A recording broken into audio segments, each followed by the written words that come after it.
The history of the Pandits of Kashmir goes back to the period when the Aryan Saraswat Brahmins, who used to live on the banks of the Saraswati River, migrated to the Kashmir Valley. With the passage of time, they assumed the name Bhattas, and now they are popularly known as the Kashmiri Pandits. The Kashmiri Pandits, who formed a significant part of Kashmir, were closely associated with its culture, customs, and traditions. The land of Kashmir was home to many. The first struggle for survival faced by the Kashmiri Pandits was during the reign of Abhimanyu. It was during the 14th century that Kashmir came to contact with the Muslim invaders who took advantage of the weak administration of the Laura dynasty and established their rule. It is said that during 1089 to 1101 AD, Muslim generals who were employed by the then king began consolidating their roots as a community in Kashmir. The first direct assault to Kashmiri Pandits during 1252 to 1273 AD took place when they conspired against the king and failed in their attempts to overthrow him. The king took action against them and they faced much torture. During 1301 to 1320 AD, the rulers encouraged the influx of Muslims into the valley to counter the supremacy of the Brahmins. Most of the rulers who came later tried to do away with them. Some of them adopted methods similar to the infamous genocide of the Jews in Germany during Hitler's rule. These rulers tried to exterminate and eradicate all Hindus from Kashmir. Ali Shah, who ruled Kashmir during 1413 to 1430 AD, adopted tyranny as his tool of administration. His reign was carried out with killings, conversions, and forced taxation on the Pandits. He forbade ceremonies and enforced conversions on the Pandits. Fearing conversion, many killed themselves. Many Pandits fled from their homes and found refuge in other places. This oppression of the Pandits was one of the most terrible incidences of mass exodus. Throughout this period, numerous Pandits were banned from attending religious prayers and meetings in temples. However, when Sultan Zainul Abidin took over the rule of Kashmir, he chose the tolerant path. He ensured that the Pandits' glory was resurrected and they were given back all that they had lost. This was the phase of peace for the Pandits who lived in their homeland without any threat. In the following years, the Kashmiri Pandits suffered terribly under the rule of Shamsuddin Iraqi and Musa Raina. The Pandits were stripped of their religious identity and their religious scriptures were burnt.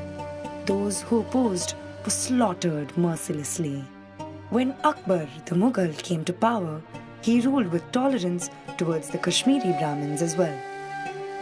His policies towards religious practices were lenient, and all throughout his rule, Pandits were respected and given the freedom to perform their religious festivals and live secure lives.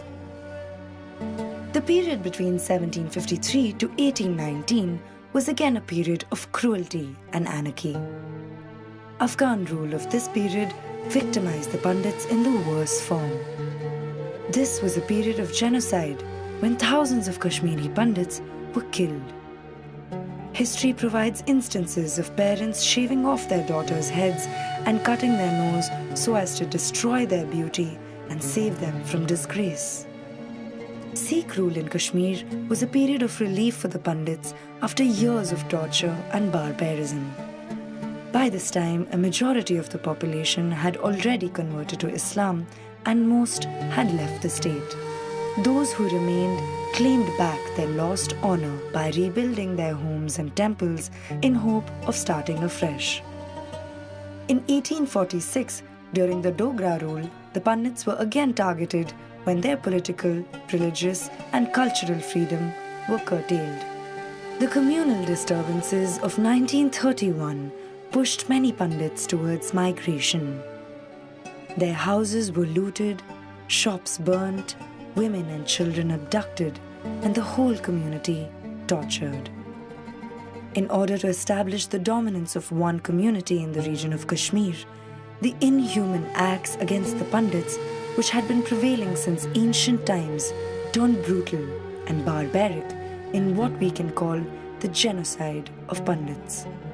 The Kashmiri Pandits, with a history of over 5,000 years in Kashmir, were made victims once again in one of the ugliest chapters of Indian history. In the year 1990, following threats against all Hindus to leave Kashmir, there was a widespread chaos in the area when the Pandits were targeted and killed. People were shot in the open and the anti-India slogans were raised. Temples and houses were burnt down and there were explosions in various parts. Thousands were reported dead. Those who survived the massacre fled to other parts of the country. The extermination of the Pandits 25 years ago is perhaps the most tragic incident of the recent past and one that needs to be talked about more often. At present, there are hardly any Pandits living in Srinagar or any other part of the valley. Some of them live in refugee camps in Jammu, while a few live in Delhi and Mumbai.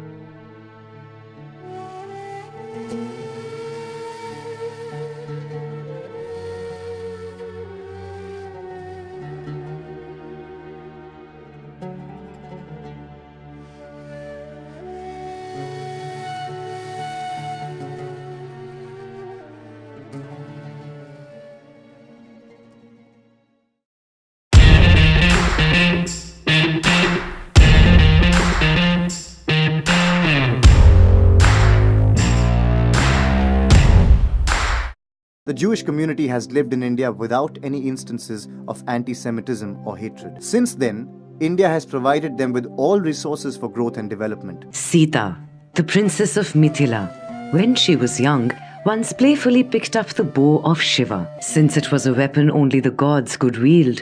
Her father Janaka was very surprised.